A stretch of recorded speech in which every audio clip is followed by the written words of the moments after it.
Bonjour à tous mes nouveaux patients et bienvenue dans cette nouvelle capsule. Je suis le docteur Maboul, accompagné de toute mon équipe. J'ai constaté que vous étiez très souvent inquiet par rapport à votre future scintigraphie thyroïdienne. Vous demandez surtout qu'est-ce que je vais vous faire et si c'est indolore, si c'est dangereux, comment ça fonctionne, un peu tout ça. Donc dans cette capsule, on va vous expliquer déjà le principe général de la scintigraphie, puis s'attarder sur un point très important de la scintigraphie, la radioactivité, pour enchaîner sur les risques et l'avenir des particules qui sont utilisées dans ce type de manipulation. Tout d'abord, pourquoi faire une scintigraphie? Eh bien, c'est très simple. La scintigraphie, c'est une technique d'exploration du corps humain qui permet tout d'abord de diagnostiquer des maladies euh, en injectant un produit repérable, puisqu'il est radioactif. Il va se fixer sur les organes et le tissu en question. Et on va mesurer le rayonnement radioactif appelé gamma à l'aide d'une caméra ou d'une plaque photographique afin de réaliser la cartographie d'un organe, comme vous pouvez le voir en bas à droite de cette diapositive. Et vous pouvez aussi observer le mécanisme de la scintigraphie juste au-dessus.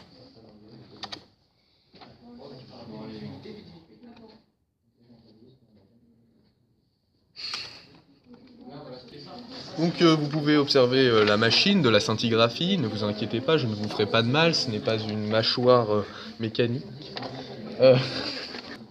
Donc par exemple pour le cas de la thyroïde, vous voyez ici un nodule thyroïdien qu'on observe avec une scintigraphie, vous pouvez y voir l'image sur la gauche. Je laisse maintenant la parole à mon assistant, Monsieur Murlock, pour me compléter sur les propos qui vont suivre.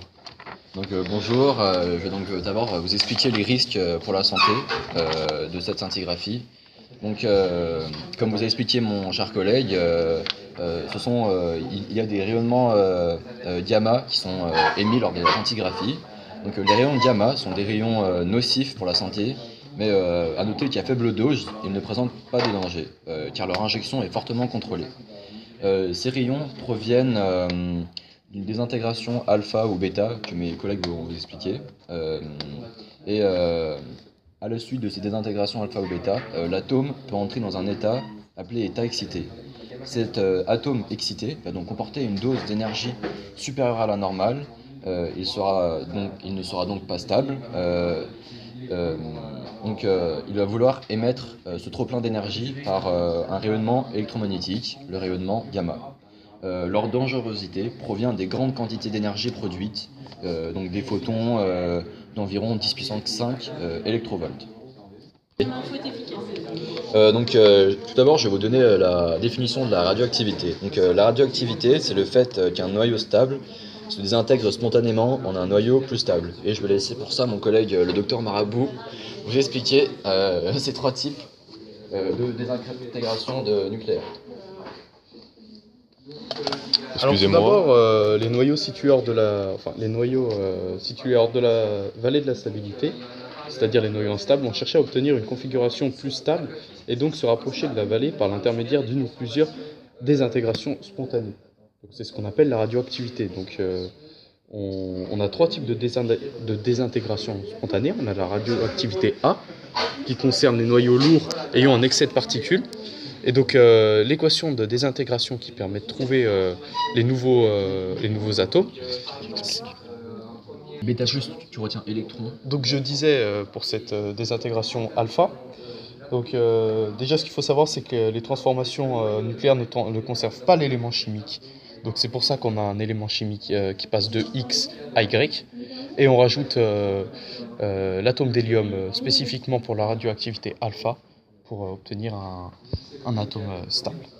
Ensuite, on va passer à une seconde radioactivité qui est la radioactivité bêta-, qui concerne seulement les noyaux qui contiennent trop de neutrons par rapport aux protons.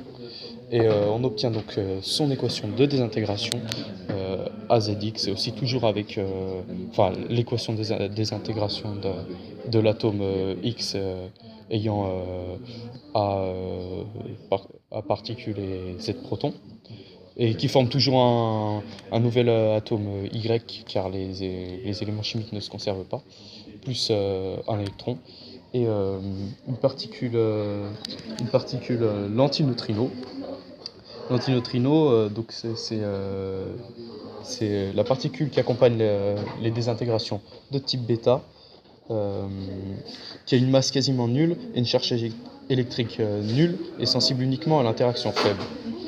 Tout comme pour la radioactivité bêta+, qui concerne les noyaux ayant trop de protons par rapport au nombre de neutrons et qui rajoute et qui possède un neutrino. Et qui rajoute un positon aussi. Donc À noter que chacune de ces radioactivités, que chacune de ces équations possède aussi les rayons gamma. Donc à noter que dans la radioactivité alpha, pour passer à un état stable, il y a production d'un atome d'hélium.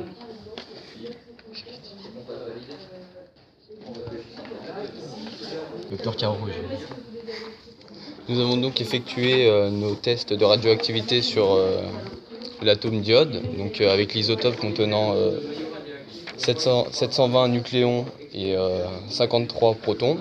Donc suite à l'équation de désintégration, nous en avons déduit que l'isotope correspondant était l'atome de tellure. Donc il était l'atome de tellure. Donc avec l'équation de désintégration, on a l'ajout d'un électron et d'un neutrinon. Et nous avons ajouté également les rayons gamma qui sont produits lors de la désintégration, car elle est dans un état excité. Murloc. Donc de retour avec le docteur Murdoch, comme on l'a dit, les atomes vont vouloir rentrer dans un état stable pour entrer dans cette vallée de la radioactivité. Donc à noter que l'atome d'iode non stable va donc subir une désintégration quelconque pour redevenir stable, et donc entrer dans la vallée de la stabilité. Par le biais de ces désintégrations, le nombre de noyaux radioactifs va décroître de façon exponentielle et terminer sa vie. Donc à partir de cette disparition, l'isotope ne présentera plus de danger.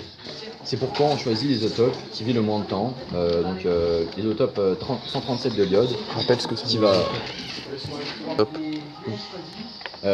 L'isotope 137 de l'iode, qui sera donc l'isotope le moins nocif pour la santé.